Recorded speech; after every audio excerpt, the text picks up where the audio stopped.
So this is where our stories start. We take a lot of pieces of hide and we turn them into something like this.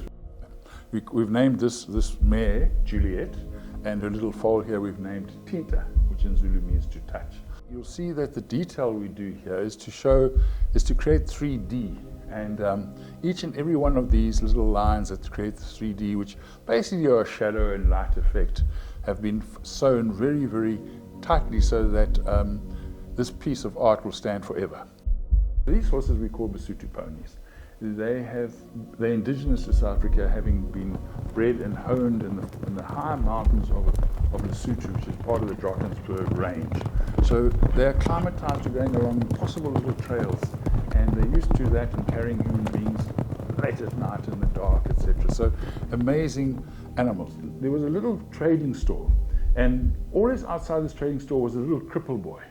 He was about 6 and he had a little crutch, and he couldn't play with other kids. And Thinta was always very inquisitive about him, and they created a little bond. Thinta would walk up and nuzzle him, and it just shows that whole thing of horses having a lot of compassion. And so that's what comes through in this piece right here. For us, the beauty of a piece like this is that these colors really are the paintbrush of Africa, by using these multicolored indigenous cattle called the Nguni. So they become our paintbrush, and that's how we create it. So if one has this in one's home, one's got a piece of Africa, and you've got an organic piece of Africa. These hides come from deep Zululand. They're a byproduct of the cattle that are farmed by the tribes people out there. So one's got something which goes way beyond a painting on a piece of canvas. It's actually something very tactile and very beautiful that you actually can stroke with one's hand like this, because it's for real. So all of this is happening in the rolling hills of Zululand, if you can just imagine that.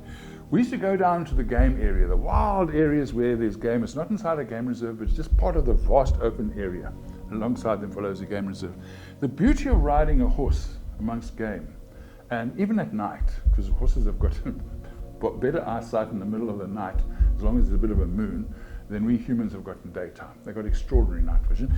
And one gets very close to animals in the daytime as well, because at the end of the day, the horse is able to act very naturally, and it's used to living with wild animals. And its smell, its natural smell it's got. Horses have got a sweaty smell if they've been riding a long distance, masks the smell of yourself as a human being. So you find yourself getting with meters of something like a buffalo, for example. I wouldn't risk it with lions. Plus, horses get very tetchy and nervous if they smell lions. But it gives one a completely different viewing experience to be going out there on a horse. And one trusts their instincts, especially in the nighttime. Because we used to ride in the night quite often. If we're coming back, we'd come through these wilderness areas. And you just make out the outlines of the game. And the horses go right close past. So you see a beautiful kudu, a very shy animal, with the big horns like this. You'd see it close up, which is quite extraordinary because you're on horseback. And because you trust the horse that you're on. The horse trusts you and you trust the horse. We also have it as floor art, where it's all perfectly sewn in exactly the same way, and one can walk over it. This is pretty much for one's lifetime, and your children's lifetime, and your grandchildren's lifetime, and none of the stitching will come adrift like this. So the same kind of horse, just executed slightly differently, but it's the same range because it's the same personality. And it's on this beautiful, it's sewn directly onto a beautiful full piece of hide. In these vast areas I was talking about adjacent to the game reserve, when I was growing up and when I was a young man, white rhino were plentiful. And they would graze alongside the indigenous cattle out in the bush. And once a month, we would need to muster these huge herds of indigenous cattle so they could be counted and treated, whatever the case may be. But in mustering, which we did on horseback, the white rhinos would be swept up in this muster with all the dust and the whips and the calling, yeah, baby, ooh, yeah, what have you. The rhinos who knew the cattle very well would simply come in with the cattle. And one couldn't really see where the rhinos were because of all the dust. And the horses were very bold. They are bold. Basotho ponies are bold and trustworthy. So the closer we got to the handling pens, the rhinos would suddenly think, hey, this is a bad idea, spin around. And you're riding along on your horse in the dust, and suddenly you've got this rhino charging at you. And that's where you see this nerves of steel these horses have. You just maneuver it, sidestep the rhino. The rhino is not malicious, thunders past, and you carry on driving the rest of the cattle in.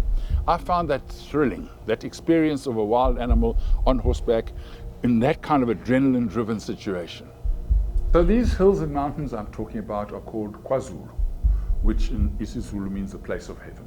And indeed it is a place of heaven.